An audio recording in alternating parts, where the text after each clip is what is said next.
Hey there, ye tarnished. Are you tired of losing to the divine beast dancing lion? Are you sick of being grabbed by its massive jaws, ragdoll tossed into the air, and then thrashed on the ground like a little baby gazelle?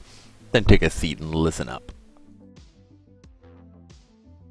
Hey there everyone, it's your boy Kraken, and today I'm going to show you how to defeat the divine beast dancing lion boss in Elden Ring.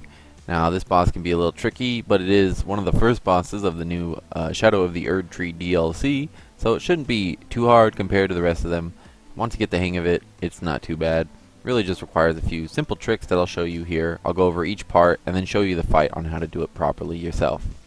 So first, to get here, we're going to want to go up here. It's in the northwest, the western side of the map for the new DLC. Not too hard to find. It's all the way at the top of this castle. And when you go in, the first thing you're going to notice is that you're going to want to stick to one side or the other.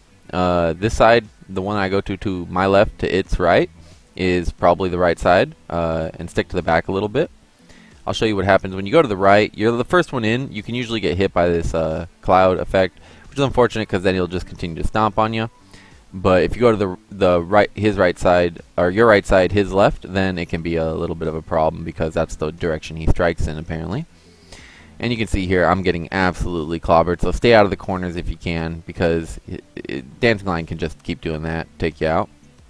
If you're first one in, you want to make sure that you pull the aggro properly, because it'll also affect who's coming in behind you, if you got summons or something.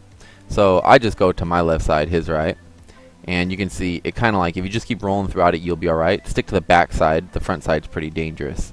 And that's all you got to remember for movement. Movement's pretty easy. We'll look at it one more time. Stick to that side. And you'll notice I go towards the back. And I'm rolling pretty much non-stop. Even through, because you'll notice he does multiple levels of moves. So the next part you got to worry about is that big cloud. You see, when you get hit there, it's pretty rough. Let's take a slow-mo look at that one more time. Oof. And it will knock you on your butt and open you up to another attack. All of the Dancing Lion's attack will open you up to another attack. So don't be like me. Stay out of that if you can. The next thing you're going to have to worry about with this one is a lot of lightning attacks. There will be lightning cast from the sky. It's pretty rough, hard to avoid. But so long as you stay out of those like bolts that are hitting the ground, you should be fine. That's not the only lightning move though, unfortunately, but that is the most basic form you'll see a lot of. You'll see this after the rain starts, about halfway health or so, I think it is. And then you can also see those like charged ones too, where it targets one spot. Those hit especially hard. And the final lightning attack is going to be one that it shoots out of its mouth, kind of like a lightning laser beam. You'll see it here. It's pretty rough. You could just stay out of this one, no problem. Right about here, you see, I got hit by the lightning and it hurt me. I wasn't able to get out of the way of that lightning laser beam. You can see it just shoots it all around in a circle. It's pretty rough. But just stay out of its way or don't catch the aggro, you'll be alright. The other thing you got to worry about, which I showed at the beginning, was getting caught in his jaws. This is pretty much a one-hit KO. I'm sorry to say it. If you have enough vitality and armor, maybe you'll be fine, but it's always a one-hit KO for me. The trick is to just watch out for when it's opening its jaws like that. We'll see it here in a second. We'll do it again. I'll run around it. It'll do this like jump, and then you'll see it open its jaws here real wide and then come at you. You're going to want to stay away from that. Roll away, get away, yada yada. Otherwise, if it gets you, you're pretty much done for. Or at least you'll be knocked out so long that you'll be hit by the next attack anyways. So let's take a look at what kind of build I went into with it. You can do whatever you want, but this might give you an idea of what could work here. So let's take a look. I've got 70 Vigor, the usual, nothing special about that, just for the health. The Dexterity and Arcane are also equivalent, and that's because I'm running a Dex Arcane blood build with Rivers of Blood swords, dual Rivers of Blood, and I'm using the Corpse Piler effect on it. So you see, Corpse Piler can be really useful because it's kind of got a long range. You can sit in the back and just sort of pile it up, and then deal blood damage when you need to. Pretty simple. You can the best way to do this is also bring in 2 friends, of course, or 2 randos, whatever you want, and just heal your way through it, stay alive, and just keep piling the blood effect on it, and let other people do damage to it. So let's take a look at the fight. Just a successful fight, just from start to finish here.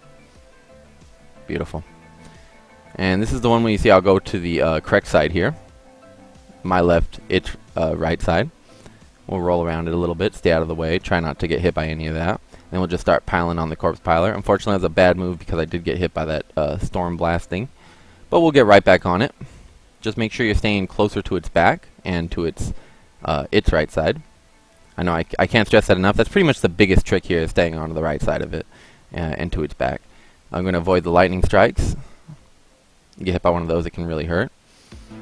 Knock you down and get you hit by a chain attack, which is what you want to avoid.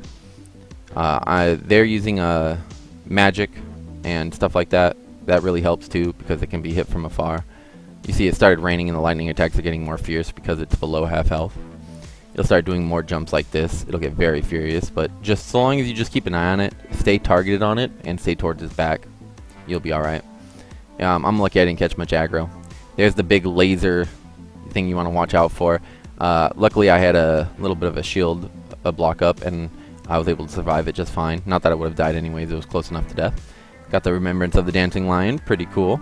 You also get the headpiece, the armor piece. That will... It's like the Dancing Lion's head or something. Very cool. I like it. And that's pretty much all there is to this fight. Like I said, pretty simple if you just remember that basic rule of sticking to its back right side, your left side when you come in. And just make sure you roll around. Just keep rolling. I'd give it like 5 or 6 rolls easy when it starts to do its moves, because it's going to try to combo them, and you want to watch out for that. So the rest of the video, I'll just be wandering around, taking a look around the arena, and that's pretty much it. There's not much else here, but enjoy. I hope this helped. If you have any questions, be sure to leave them in the comments below. Thanks. Have a good one.